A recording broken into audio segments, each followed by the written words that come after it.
Greetings and welcome. Assalamu alaikum. You're tuned into the Sajdah Saturday Morning Coffee Talks, where we talk about life, love, and business.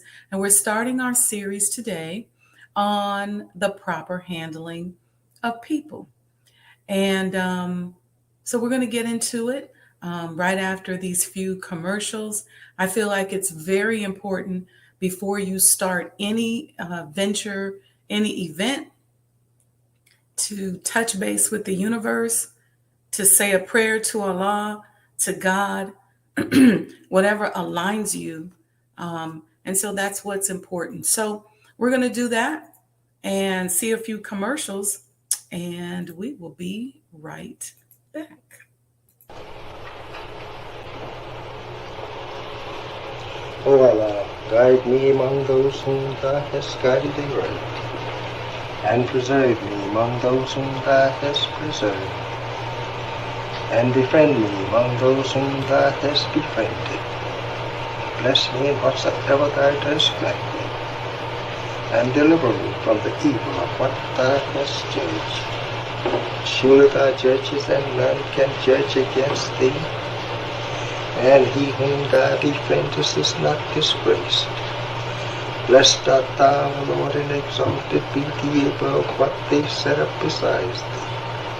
I bear witness, nothing deserves to be served besides Thee, and I bear witness that Muhammad is Thy servant and apostle. Amen.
The Honorable Elijah Muhammad, who in my judgment is the master historian,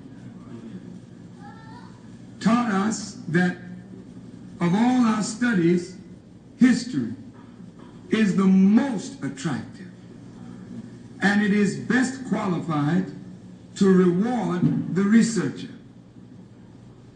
History is most attractive. Why should history be most attractive? Because history is the recorded time of the human family in its struggle to overcome obstacles. There is no life that is without struggle. The Holy Quran teaches us that man, meaning man and woman, is made to face difficulties. And after difficulty comes ease. But it is history that guides us through difficulty. For if you know how people who had difficulty yesterday got through, and if your difficulty is somewhat similar, then today we also can get through if we follow the guidance of history. This is why Carter G. Woodson and many of our black giants fought for black people to know our history. Because in not knowing our history, we don't have a guide. And without a guide, we are lost. No wonder the Bible...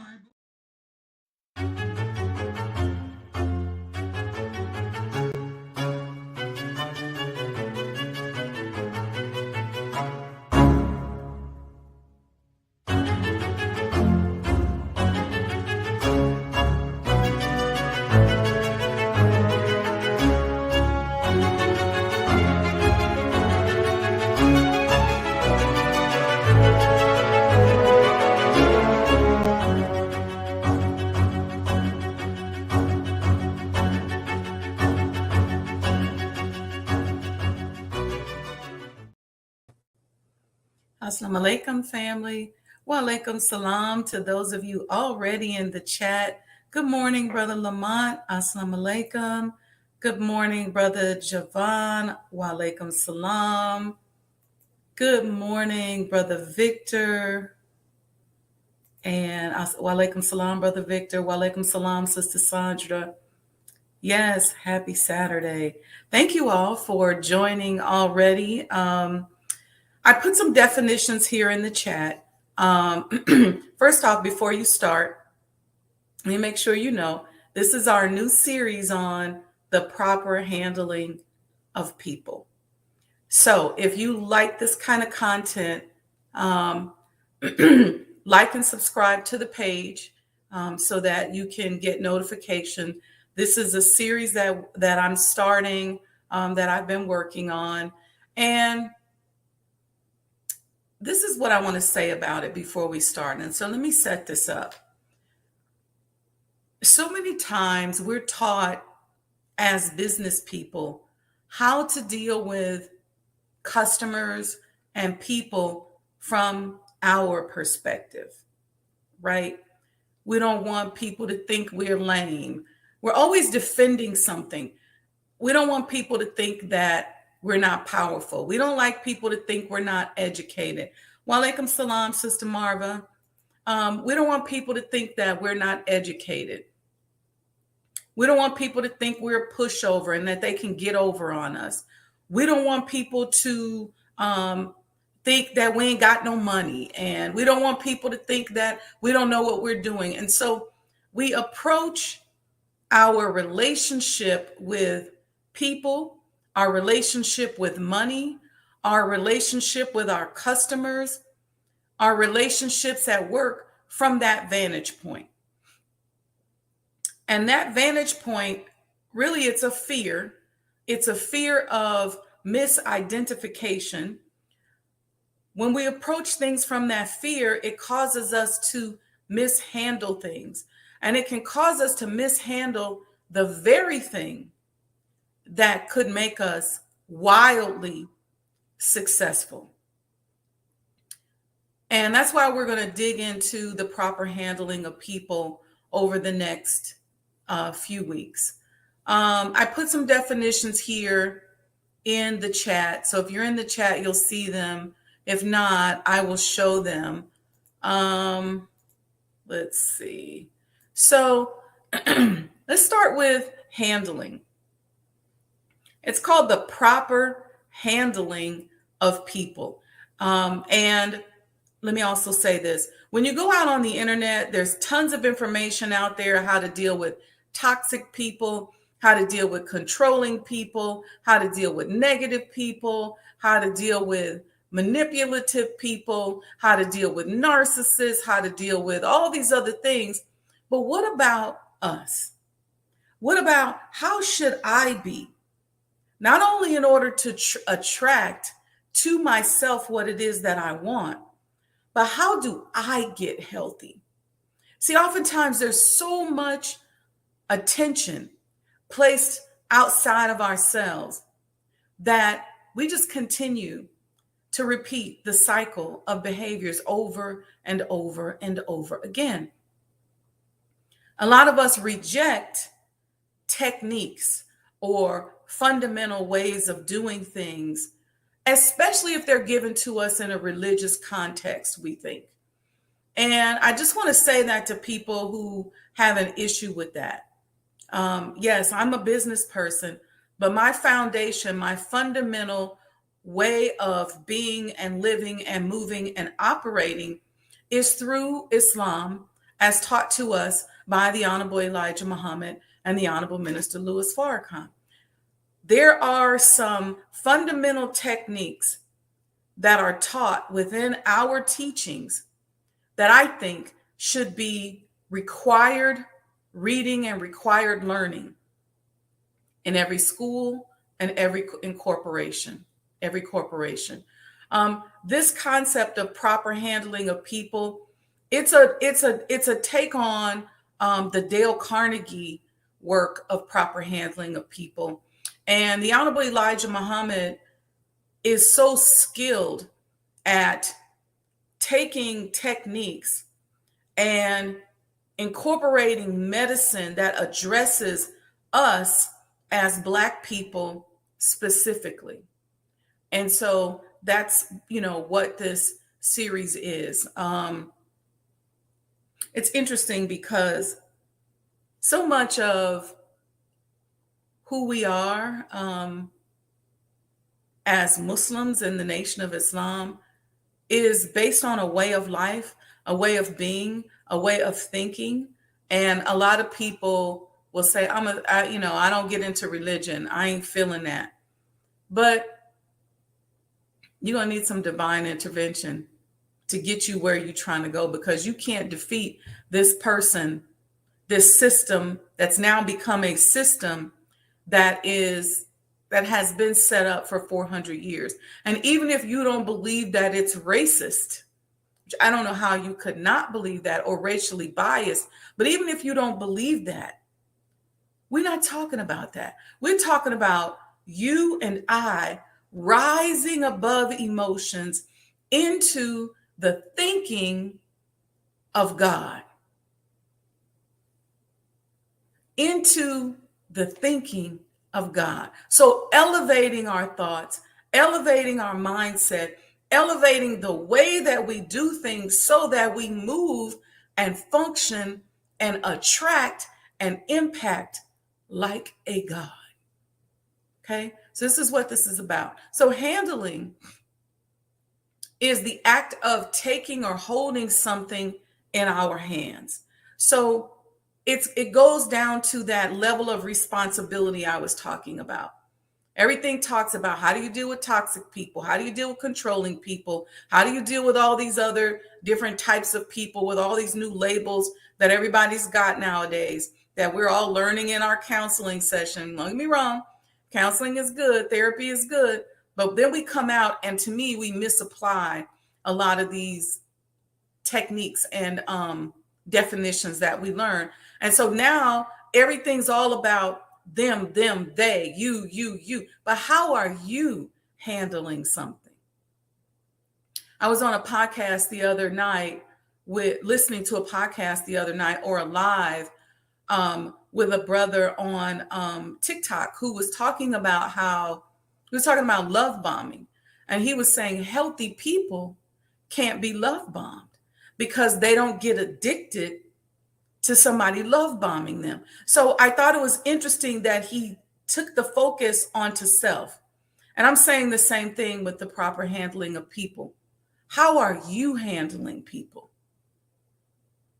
See, a lot of us learn business from pimps, from hustlers, because that's all we see. That's all we know. We learn business from, our mama who always had to go up to the store and cuss somebody out, or our daddy who always was fighting somebody, or local people in the street who sell drugs and we just watch, or the corner store person who's a predator, who's not from our community, who's brought in bad goods and services. These make up the accumulation of our mindset of how to do business.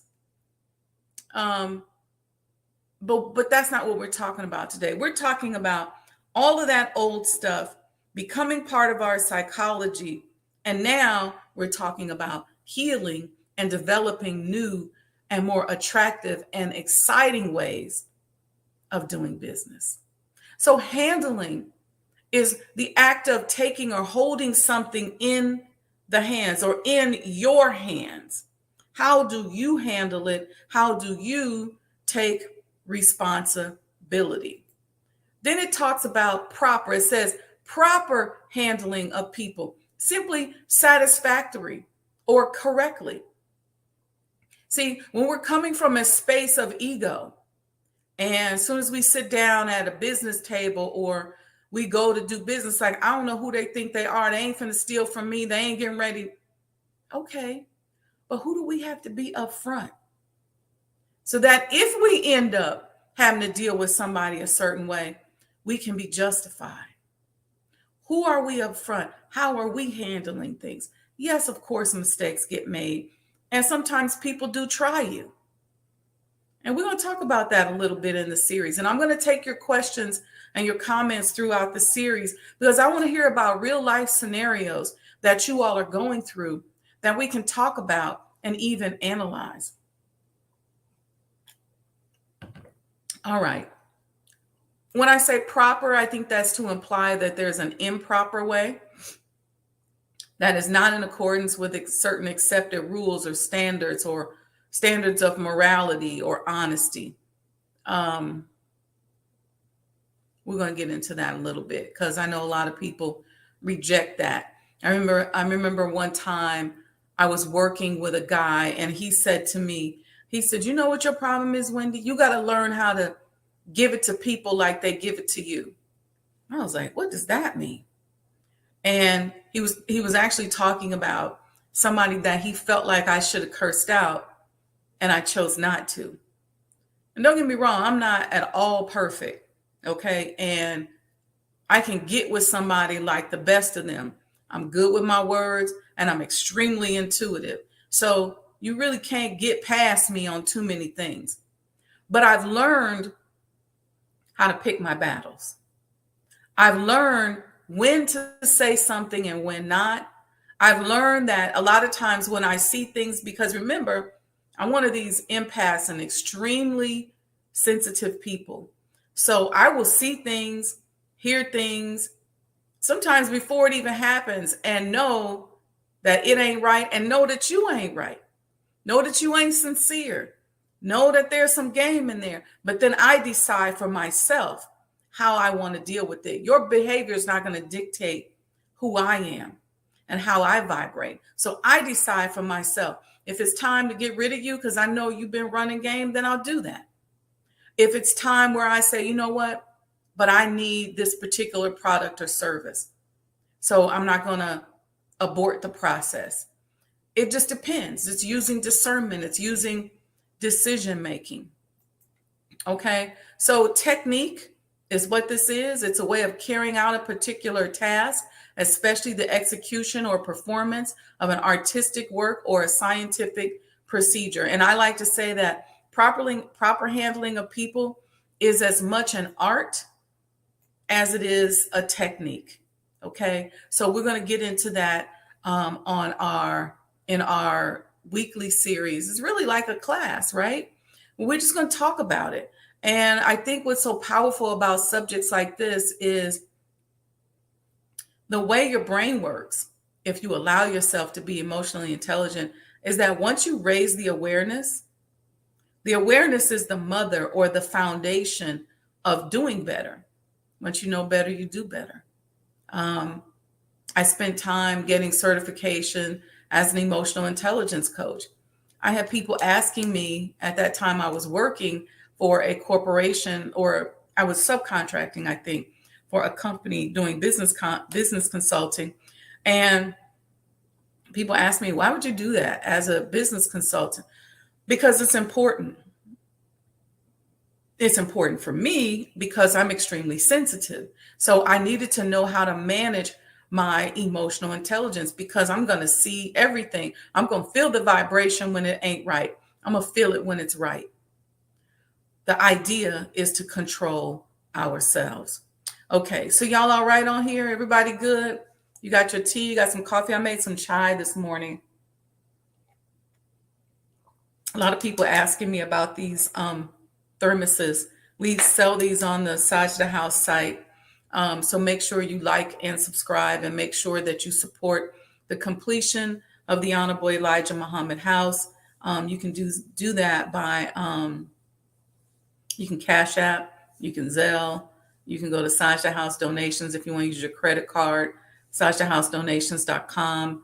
You can Cash App $Mo today. It's right there on the bottom of the screen, MOETODAY.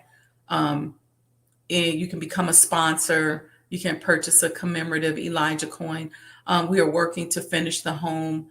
And it's one of those projects. It's not been easy. Preservation is tough work.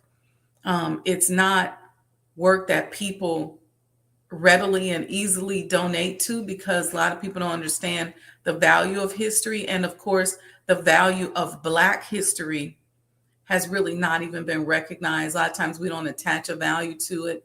I get so many questions like, what and why would you do this? And why are you trying to do this? So it is what it is. But for those of you who get it and who understand, then those are the ones that I'm saying, look, help us complete the Honorable Elijah Muhammad House. Make a donation, become a sponsor. We're still trying to raise these funds. And it just takes one good person, several good people. So if you need a sponsorship package, you can just send me an email, SajdahHouseDonations.com. All right, so let's get into our proper handling of people. The book, I'm going to put the link. I'll find out if it's still available on the final call. I don't think it is. If it's not, I'll reach out and see if they plan to bring it back. It's not a book that I can sell, so we'll talk about that a little later. But it's broken down into chapters, and then it's broken down into sub-chapters. Okay, so then there's chapter 1, and the subchapter of chapter 1 is entitled Fundamental Technique in Handling People. We talked about the meaning of fundamental. Let me give that to you all again. Fundamental is forming a necessary base or core of central importance. Okay, I don't think I went over that one. Fundamental is your basis. That's where I was going when I was talking about emotional intelligence and awareness being the mother of emotional intelligence. Well, this is the fundamental or the core technique that's important for us when we're handling people. Okay. And if you bring me on to your team as a business coaching or a business consultant, I'm going to really help you unpack your money psychology and your business psychology. So the way you do business, where does that come from?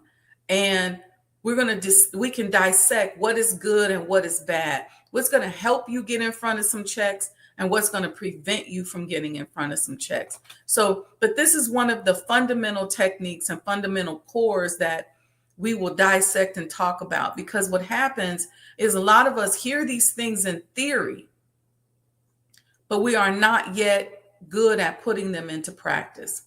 So the fundamental technique in handling people there's 3. I'm going to read them and we'll talk about them. I want you all to comment in the chat. Number 1, don't criticize, condemn, or complain. Now we're going to apply this to us as business people. Okay. So we're not standing around in front of our employees and our business people criticizing, condemning other people, and complaining. Number 2, give honest, sincere appreciation. Number 3, arouse in the other person an eager want. So what is the fundamental there? I see it as the fundamental is always to be solution oriented. You don't want to be standing around criticizing, because being overly critical can be detrimental to your business. You don't want to condemn people, places, things. You just don't want to be that. And you don't want to be complaining. You want to be focused on the general outcome. That's why it's important for you to write a mission statement and have goals and set your intention up front. And that becomes your eye on the prize. Then when it talks about giving honest, sincere appreciation, being honest, and what it means is not being fake. So don't tell somebody something that you don't necessarily believe is true or that's not true. You want to be sincerely appreciative. One of the things, there's two words that I use most in my business dealings, and it's thank you. If I'm at a restaurant and we're having a meeting and you bring me water, I say thank you. Every time that waiter comes in my face, thank you. When I'm working with my staff or my team, it's thank you. Because you want to arouse in the other person an eager desire to support you. And oftentimes when you make a person feel good, it's easier, much easier to get things out of them. I see Brother Samuel X. Clark just said, I always say winners train, losers complain. Beautiful. I love that. That's beautiful. Okay. So let's go to the next subchapter. Okay. I think we got those basics. Okay. Don't criticize and complain or condemn. Give honest, sincere appreciation and arousing the other person an eager want. This goes for your employees. This goes for your vendors. And let me tell you something. If you're working somewhere, use these techniques on your boss. Because in every way, we should be grateful. The second subchapter is ways to make people like you. That's a lost art these days because we live in a pop culture world, a world dominated by pop culture, meaning everything we see on television is all about people being in your face. The bad boy gets the money, the bad girl gets the bag. And so we forget about how important it is that people like you. 5 points to that. Number 1, become genuinely interested in other people. So many of us don't give a damn about nobody else. We don't come to a person's aid. We don't call to check on a person.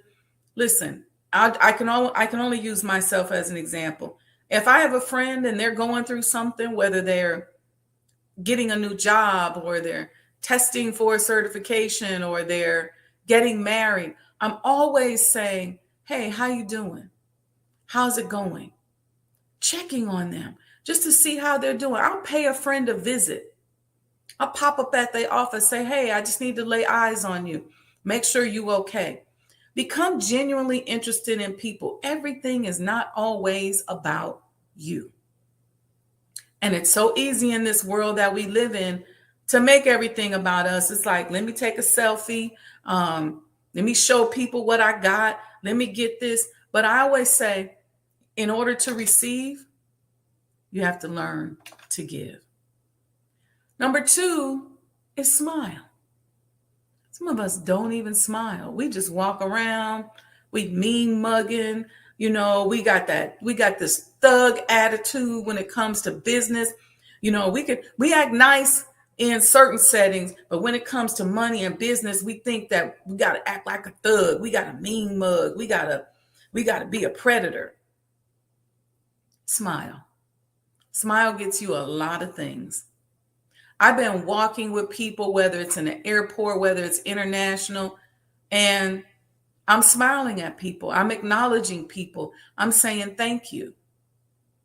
And you'd be surprised at what that gets you. Number 3, remember that a man or woman's name is to them the sweetest and most important sound in any language.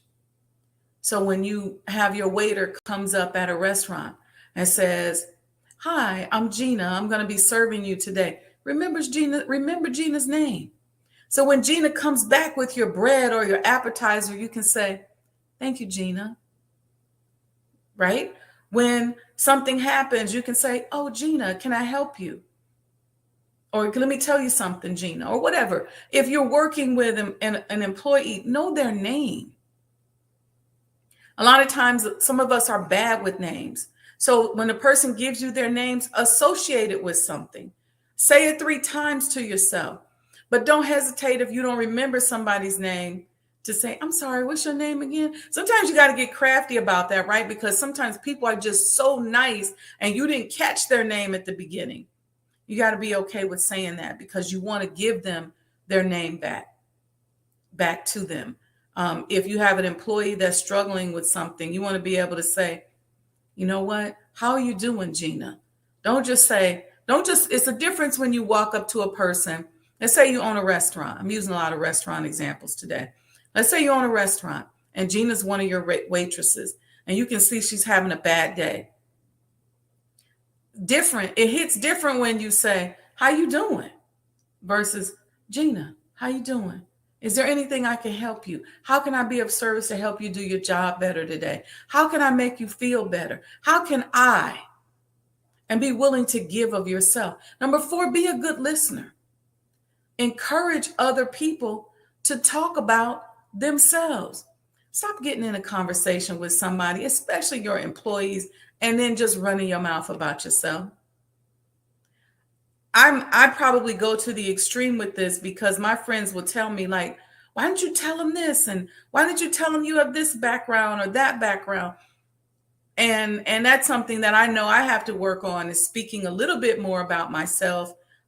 Even as much as I'm on podcasts and as much as I'm on YouTube and social media, I don't really speak a lot and comprehensively about myself and about some of the ways in which I've been blessed. So there's a balance to that, right? And number 5, make the other person feel important and do it sincerely. Let me see what y'all talking about in the chat. Brother Javon says, "I'm upset with myself now for not seeing it that way, but Allahu Akbar for the brother and sisterhood." Yeah.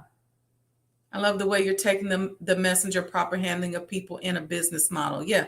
We're applying our teachings that we've been taught, our supreme wisdom, to business, because I believe our next big thing that we have to do in our freedom fight is economic development.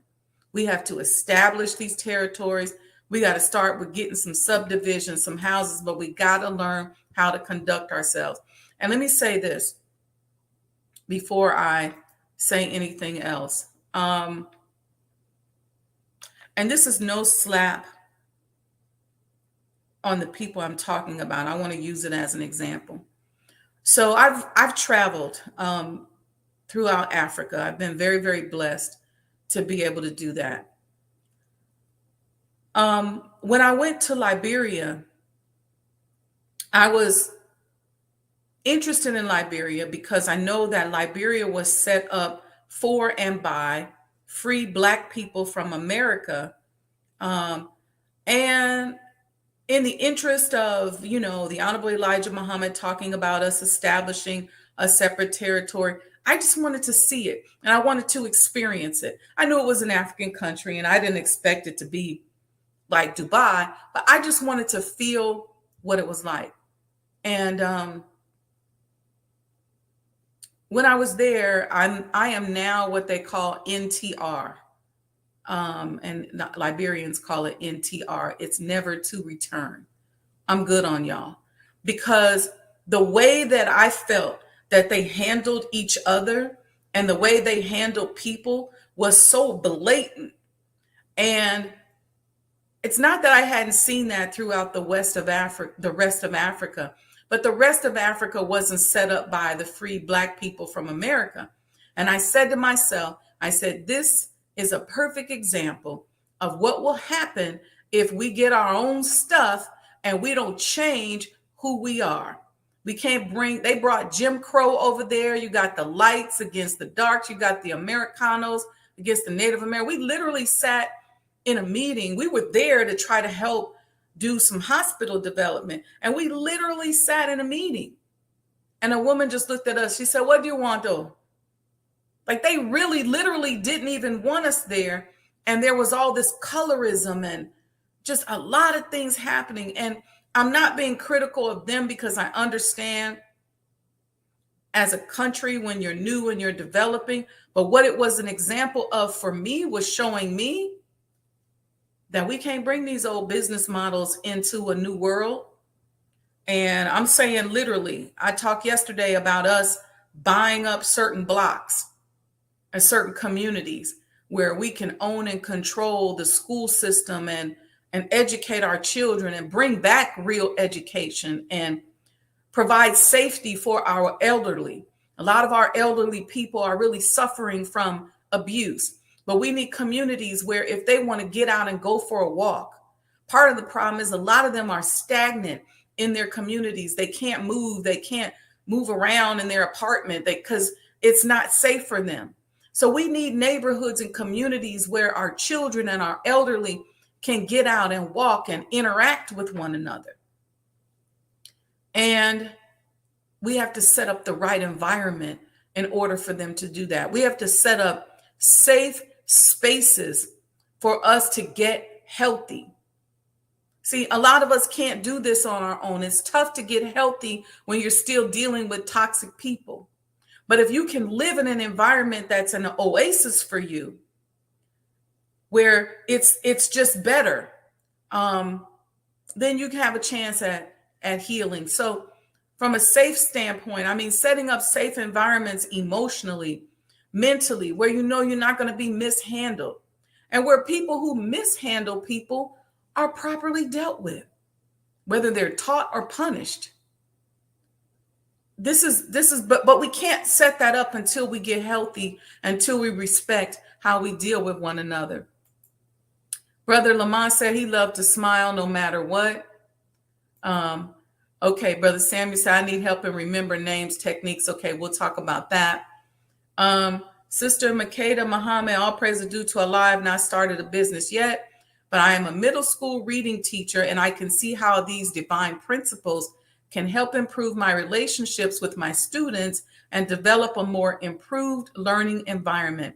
Thank you for taking time to share. Okay, that's awesome. Brother Samuel said he teaches school. Okay, so I see you all's comments here. Thank you all. Thank you. Yeah, it's not just guard up. It's just, it was not just guard up. It was rudeness. It was, look, we're the Americanos. We're the descendants from the Americans who came over here to help establish Liberia, this new territory. And we don't get down with Native Africans. And there was all this separatism and classism and colorism. And while you see that throughout the world, it just hit different because it was Liberia. And that was just personal for me. Because I was really on a mission to really study what our territories and stuff like that will look like and be like. All right, so let's keep going here. All right, so the third subcategory is ways to win people to your way of thinking. I've done several series on how to negotiate. I remember hearing many years ago, the Honorable Minister Louis Farrakhan say, we were in a business meeting, that negotiation is when both sides win. You got to both win something.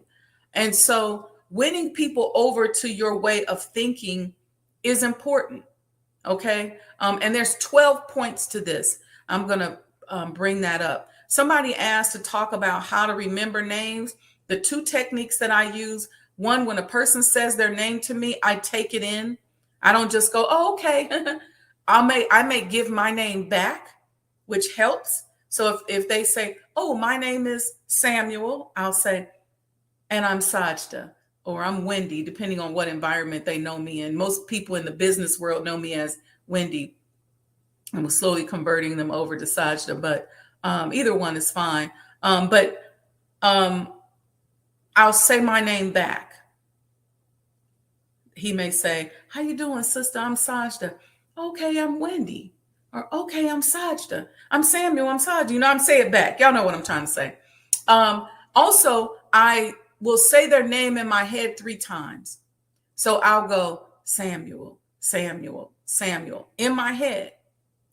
And when they come back to me again, either in the meeting or at the table, I use their name. So if I'm using their name in a sentence, it's easier for me to remember. So if I'm a school teacher and they come up and they're turning their papers in, I say, thank you, Samuel, appreciate it. So I'm using their name back at them. That also helps to remember. You just got to practice. But if they introduce themselves or you ask them their name, say your name back, because you can associate their name with your name. Say their name to you 3 times. You can use some physical characteristic to remember, and then use their name in your conversation. That'll help you remember. All right. So ways to win people to your way of thinking. Here's 12. Number 1, the only way to get the best of an argument is to avoid it. I know some of us just love to argue. We love conflict. We love to debate. We watching Love and Hip Hop, and all we want to do is go off and snap, and we want to be cute in our ability to cause conflict. But guess what? That is not going to get you in front of more checks. Maybe if you want a reality TV show, but depending on how far you go with that, the money's going to dry up. So be careful with that. There's a time and a place where you got to get your point across, but don't just be picking arguments and starting arguments with people. Number 2, show respect for the other person's opinion. Never tell the person they're wrong. So if you have an employee that comes in and says to you, you know what, the way I think we should start doing this is that we should take the money first, or they give you some suggestion. Don't just out the gate be disrespectful, like, please miss me with all that. And don't say, no, that's where you're wrong. And I'll give you a personal example. I'm embarking on this project, the completion of the Honorable Elijah Muhammad House. It has so many elements in it of just about every project I've ever dealt with, and then some new ones. One of the elements is that it seems like so many people, almost everybody, has an opinion on what should be done, how it should be done, especially as we've started to really linger and stall in raising this last $500,000. And so people, oh, well, this is what you should do, and this is how you should do it. And I know that they don't have the perspective that I have. I know that they don't understand all of the aspects of the project that I'm dealing with. I know that they don't understand the image and what's out there and what's not out there. I know that they don't have the total picture. And so instead of saying, yes, they're wrong, sometimes I'll share some of the strategy. Sometimes I'll just smile and say, okay. Other times, I'll tell them, well, you know what, we're thinking about doing that in the future, because it may be something that we're doing. But it's just one of those projects where it feels like everybody has an opinion, and it usually happens when you're dealing with money. People don't always say something to you when you got money for stuff, but once you start trying to raise money, then people feel like now they're in an authority position. Even if they ain't got no money, I have people walk up to me that haven't donated a dime, who haven't supported at all, who may just be, or they may just do their support. It may just be a check-in, and they got something to say. Well, this is what I think you should do. You should have a rap concert in the backyard, or this is what I think you should do. And so proper handling of people comes in there, because you can't, I just don't think it's appropriate to be like, you know what, if you don't get out of my face, you don't even know what you're talking about, you're wrong. I have to show respect, because that's their opinion. That's the space that they're coming from. That's where they are, and they aren't necessarily where I am. So I can either take the time to bring them to where I am, or I can just respectfully acknowledge their opinion and keep it moving. I hope that makes sense, because you'll get that when you're starting your business. As soon as you start, people will always have something to say. Well, I think you should move the line this way, and I think you should do this. I think you should do that. But they don't know what you see and what you're doing, or even what fundamental techniques or what guidance you have that they know nothing about. Number 3, if you're wrong, admit it quickly and emphatically. Always make sure, especially with your staff, with your business partners, with your vendors, or your boss, to say, or whoever you're serving, you know what, I think you're right. I'm sorry, I'm wrong. And just move around it. And sometimes we get into this back and forth tit for tat where we're trying not to be wrong and the person's trying to make us wrong, so it turns into an argument. Or we got a predatory person who, when we're wrong about something, they want to just beat it over our heads. And so all you got to do is just say, you know what, I was wrong. The principle here is for you to just say, no, you're right, I was wrong. And if they continue, I've asked people, so how many times are we going to talk about that? I thought we dealt with that 2 years ago or a year ago. Yeah, you're right, I was wrong. Can we move on? And so I'll point out to them that they're being a predator. So number 4 is begin in a friendly way.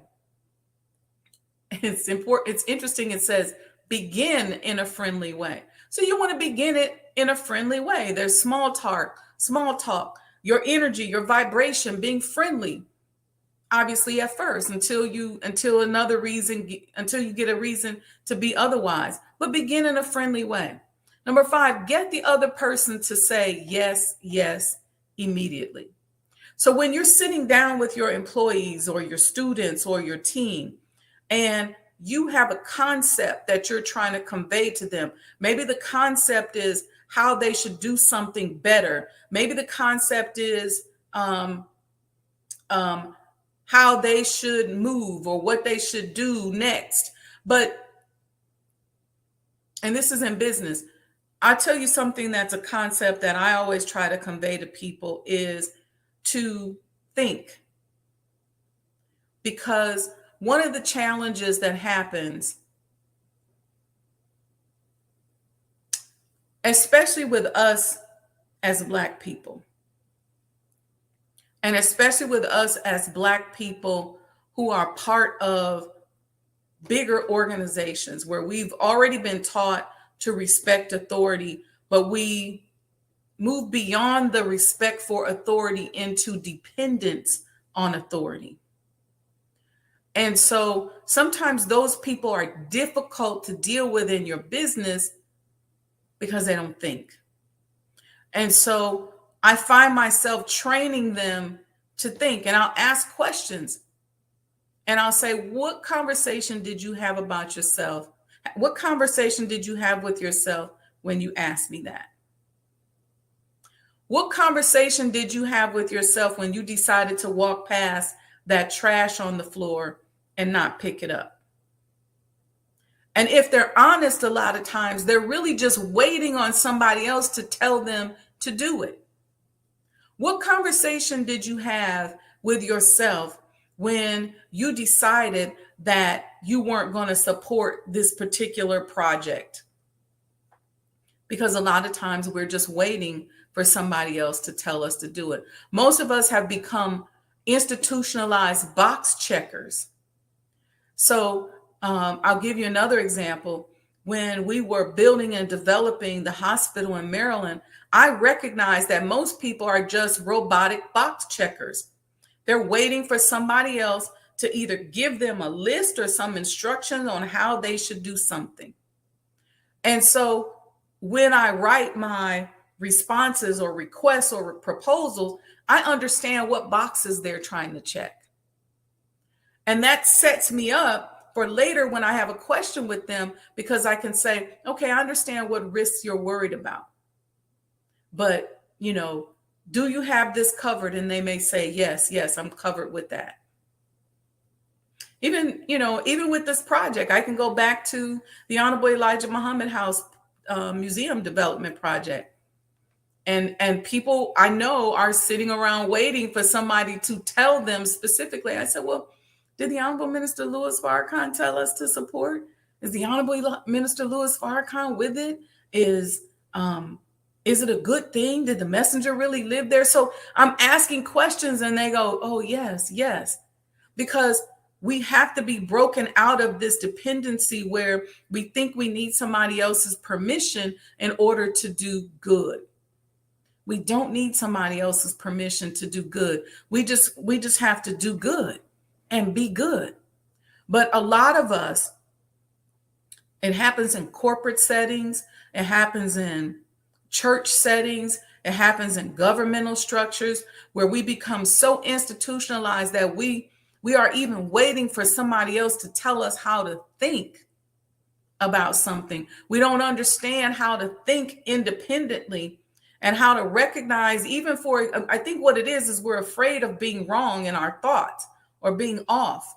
We're waiting for somebody to tell us what to wear, who we should marry, what we should be. So we're always looking for that. This is the product of this society in which we're living in. And to a certain extent, sometimes it's good because it can help us to self-correct and help us to correct, but we have to get to a point where we move beyond that. And so getting the other person to say yes, yes, immediately means that you got to go into the behind the scenes and try to understand why it is that they're doing what they do. And then that will be a huge technique to get them to win them over to your way of thinking. I'm sorry, I rambled on that and fumbled a little bit, but I think you guys understand. Number 6, let the other person feel the idea is theirs. So when you're talking to that person and you're getting them to agree to your points, it's a way in which you sort of back them into the concept and then they feel like it's their idea. So when I was putting the hospital together, I'm giving them all the risks that they're taught and told by their boss that they need to mitigate. And I'm showing them how I'm mitigating those risks and how this helps you check this box and this helps you check that box. Okay, are you really just trying to verify that the name and the address are accurate? Here's a third-party document that verifies that. And then when they check the box, they feel like it was their idea. The other thing is, let the person do most of the talking. Learn how to formulate your questions and your comments so that they start talking. Because people like to talk. People like to hear their name and they like to hear themselves talk. Try honestly to see things from the other person's point of view. This goes into empathy. Because a lot of times we're so focused on how do I get them to do this? How do I get them to see that they're wrong? How do I push them past this point that we lose track of the fact that that person has a point of view. And we need to be empathetic and understand that person's point of view before we can even win them over to our way of thinking. And so once we know their point of view, we hear their point of view, we can address their point of view. But if you don't know their point of view, you just talking and they're not hearing nothing. Number 9, be sympathetic with other person's ideas and desires. Everybody wants something. See, sometimes when we become so institutionalized, we disrespect a person's desires. Everybody showed up. Listen, I am a huge respecter of God and the fact that he deposited himself in each and every one of us. We all showed up on the planet as his expression and for a reason. And I don't care if you work for me in a very big capacity. I want to be clear on what it is that you want. If you tell me, hey, you know what, Sister Sajdah, I really only want to work here 3 years and then I want to open my own business, that's okay for me.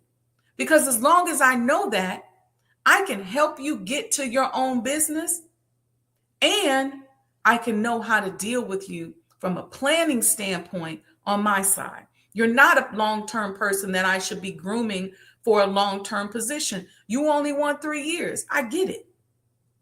But we have to know that about the person. What do they want? It's one thing to bring people into our organization and into our business and train them and tell them what to do and be so caught up in them checking the box. But it's another thing to say, what is it that you want? So one of the first questions that I ask my clients, whether it's my preservation consulting clients, business coaching clients, first thing I ask is, what do you want? What do you want? What do you want out of this relationship? What do you want out of what you're asking me to do? What is it that you want? Number 10, you want to appeal to the nobility or the noble motives in that person. Most people like to think that they're good people, but they don't get the results that they should get being good people because sometimes they don't know how to act like good people. So the heart is good, but because all they see is predatory behavior, they don't know how to act. And number 11, you got to dramatize your ideas. And number 12, throw down a challenge. I love placing a challenge on my employees and talking to them about, let me see how many coins you can sell. Let me see how many vendors you can sign up. Let's see, what are we saying here in the chat? Brother says, Sister Sajdah, there's a quote that says, great minds talk about ideas, average minds talk about events, but small minds talk about people. True. Self-discipline, yes, you're right, Brother Victor, is a great help. Yeah, this is the master art of questioning. You are so right. Yeah. They will criticize and expect you to get on board and be, yeah. That's a problem that a lot of us mistake that a lot of us make in leadership. Oftentimes as business owners, we're very, very critical of people. We dog people out with our language, with the way we do our policies and procedures, and then we expect them to be dedicated. And you know what? One of the biggest aha moments that I had in business was realizing that a lot of people are just there for a paycheck. And so that sometimes is a reality that we have to deal with. I'm the kind of person, I like to give opportunities. I like to say, you guys probably notice when I put things together, I'm always like, look, I'm going to share revenue. So if we need $500,000 to complete the home, I'm willing to share revenue. If you sell a coin, I'll show revenue. If you sell a sponsorship, I'll share some of that. It's not even revenue. It's just what's coming in because I appreciate your efforts.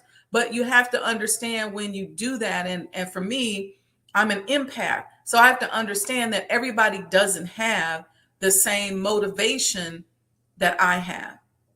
And so I can't be overly sensitive about that. I even have to understand, and we all have to understand that people are where they are. And they manage, they rule, they labor from where they are in life. And sometimes for companies, for organizations, for institutions, we give up so much of our personal life that it almost becomes irrelevant. And so when you come and you have a goal or a desire that you're trying to express, sometimes your feelings get hurt because you wish they would pay more attention. And I think we have to get over that and understand that that just may be where that person is.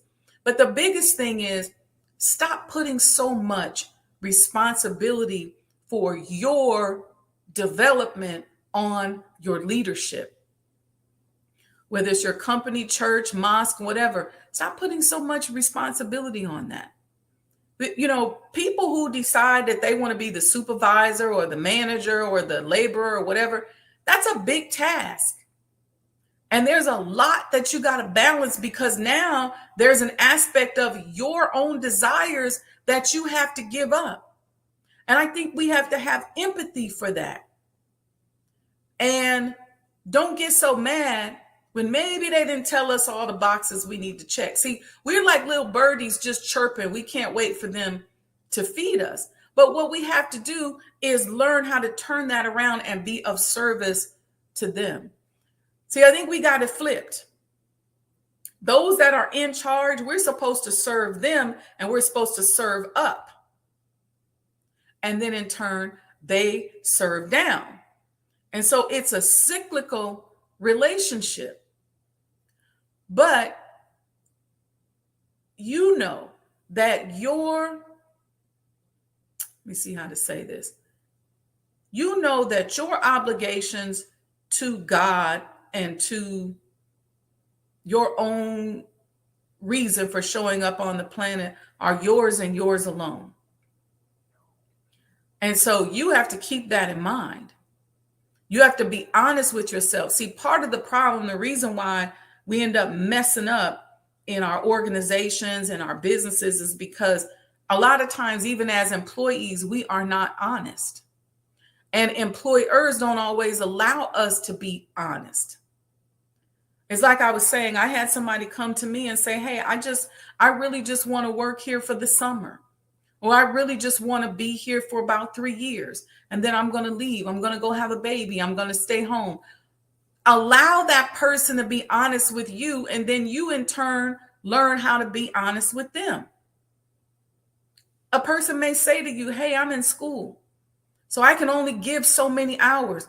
Allow them that opportunity to be honest. You're going to get more out of people and then if they show up and say, hey, I got an hour I can be of service today. How can I help? Allow them to do that. And yeah, when we're trying to get stuff done, we do sometimes got to put a little bit of heavy hand down on somebody.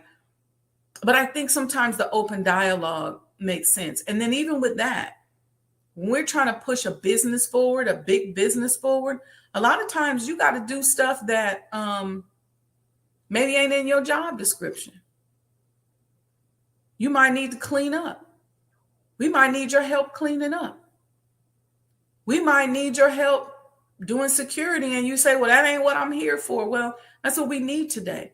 And you got to be okay with that as well. See, we are nation building. When you're opening up a business, that's like nation building.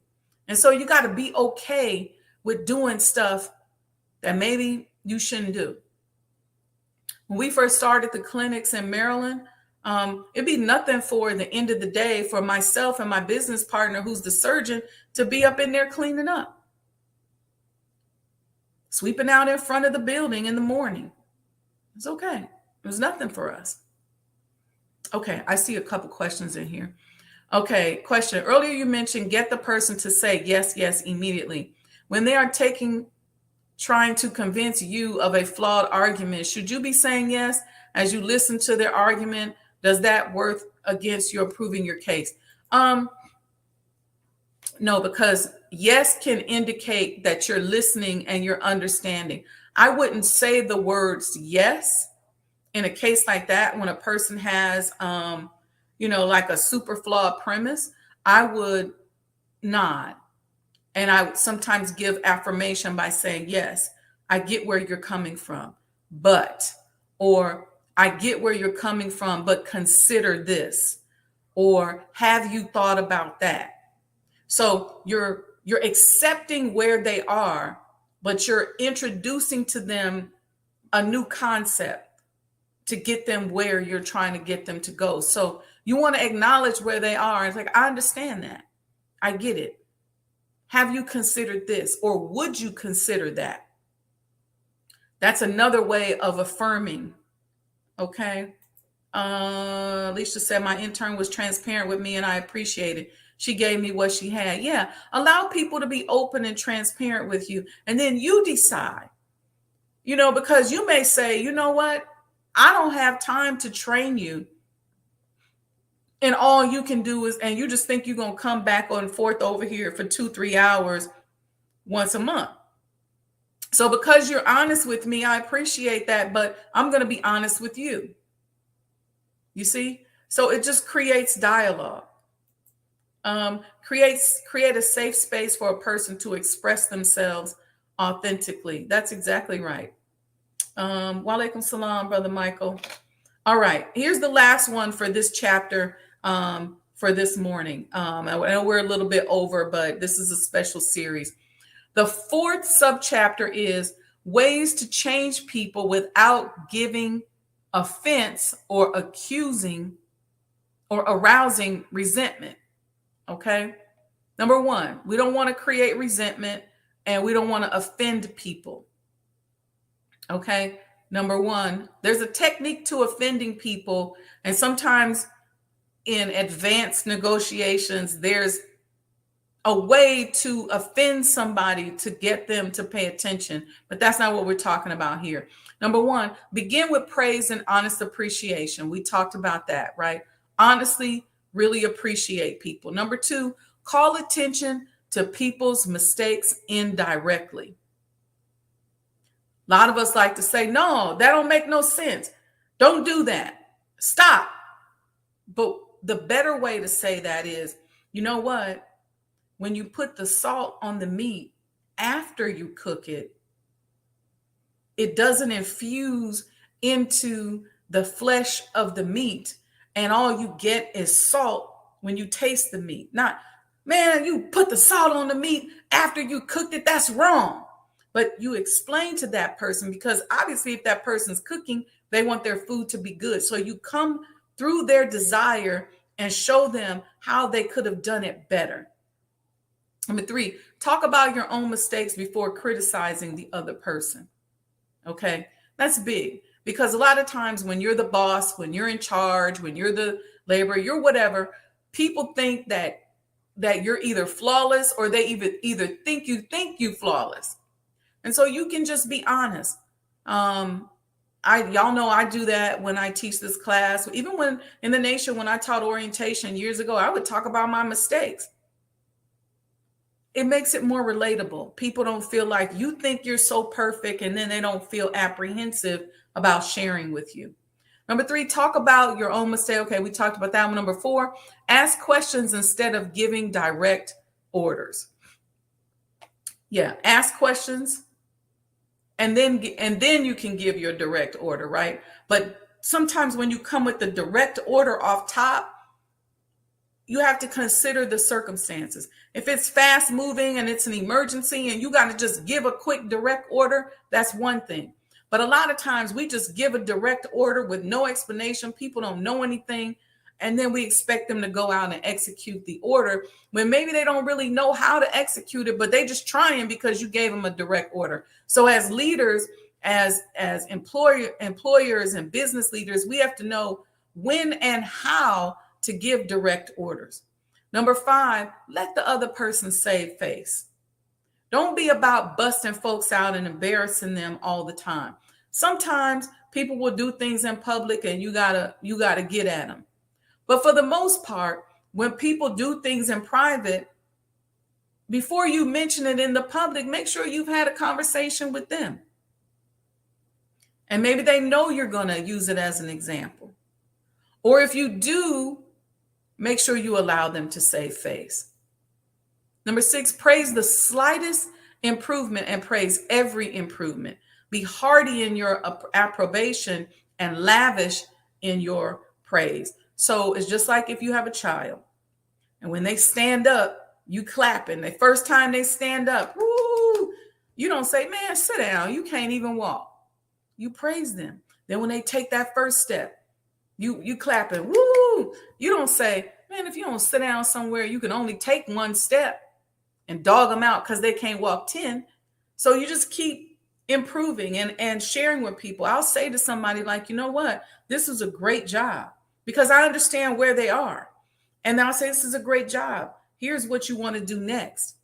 Here's what, see, this is why you shouldn't be trying to take positions in business or otherwise when you can't train. You want to train that person so they can go on their own. You want to show them how to stand up, how to step, and eventually how to run, how to flip, how to fly. But you got to be willing to take the time to give them that step. It's not always about you. Number seven, give the other person a fine reputation to live up to, right? Be a good example. That's why it's important to use examples about your own personal development in that particular endeavor. Now, you ain't got to go into all your other business. I'm talking about as it relates to what y'all talking about. But it's good to give them an example so they have a reputation to live up to. They understand. Number 8, use encouragement. Make the fault seem easy to correct. And number 9, make the other person happy about doing the thing you suggest. Okay. So next week, we're going to talk about things that are important to people. We're going to talk about things laborers or employees should be concerned with. All right. Okay. I see y'all in the chat. Thank you. Thank you. So, excuse me. That's our first series on the proper handling of people. You come back next week with any questions. If during the week you think about any questions, hit me up on Sajdah Wendy Muhammad on Instagram, and I'll do a live and we'll talk through these questions. If you got scenarios, DM me on Instagram. Let me put it in here in the chat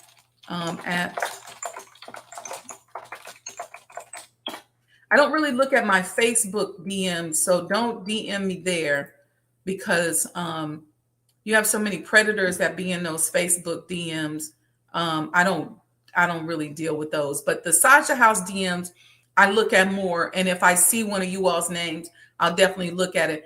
And so hit me up if you have any questions about the proper handling of people the first week. And I'll come out, I'll do a live as a follow-up. I want this to be a really interactive series because I want us to make sure that we're playing out scenarios so that we really elevate and move to this next level as we begin to establish our businesses. Okay. And if you, this will go up on YouTube. And if you want to share with anybody else as you're studying, and I'll find out about the book, I'll email the final call and see when the book is, or if the book is out there. Okay. Brother Samuel said, this is the most important series. Thank you so much. All praises due to Allah. I pray that everybody gets something from this. So anyway, with that, y'all know where to go to answer questions. If you want me to do a live on a particular subject, I'll give a live. If you want me to give an example of how it's something that I had to overcome or I had to deal with, I don't have a problem. You can be honest. If you give me specifics in your question, I won't bust you out or bust the people out. I will come back and try to give us a good way in which, a healthy way in which we can respond, in which we can move. But the idea here, you all, is we got to get healthy.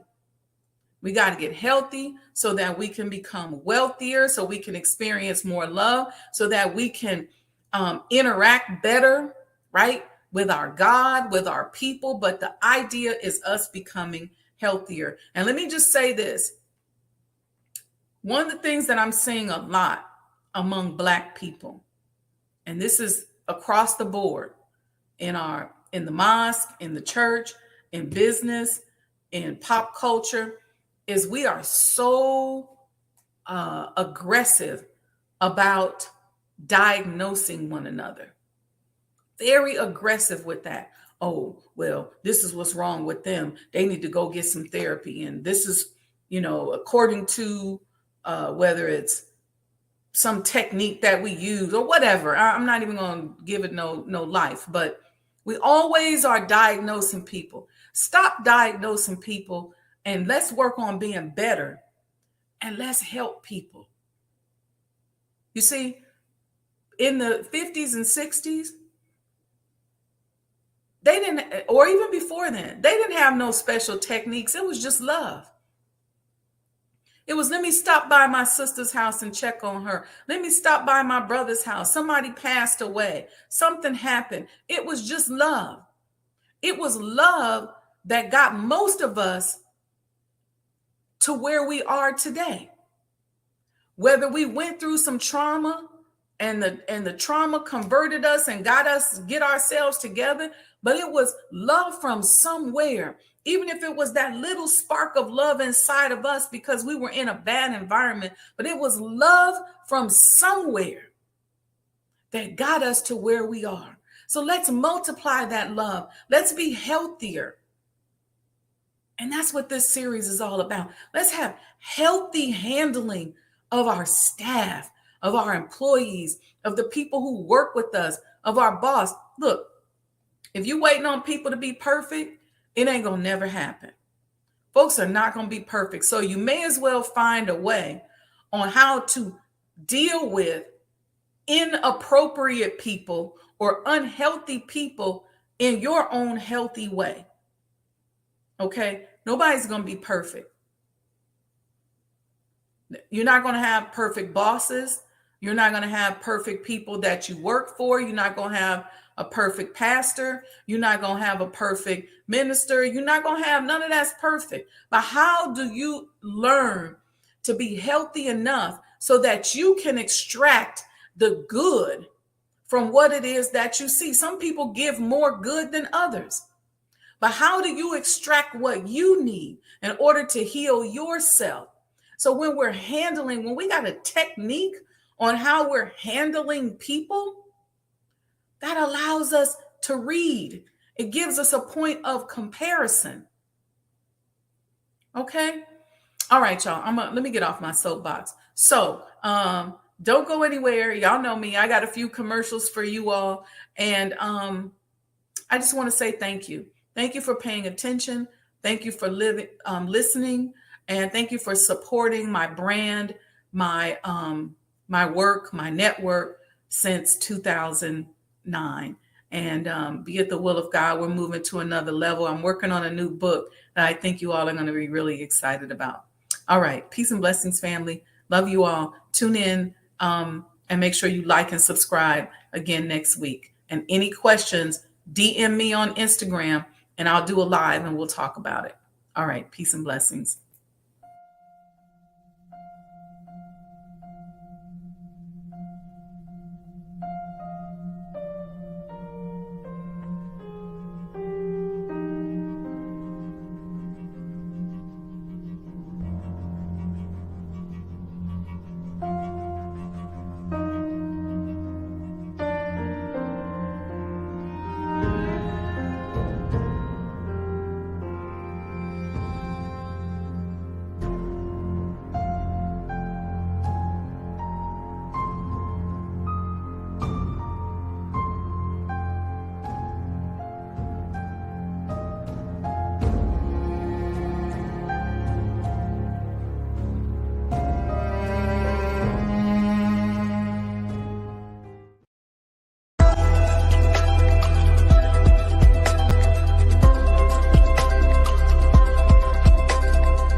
You belong to yourself.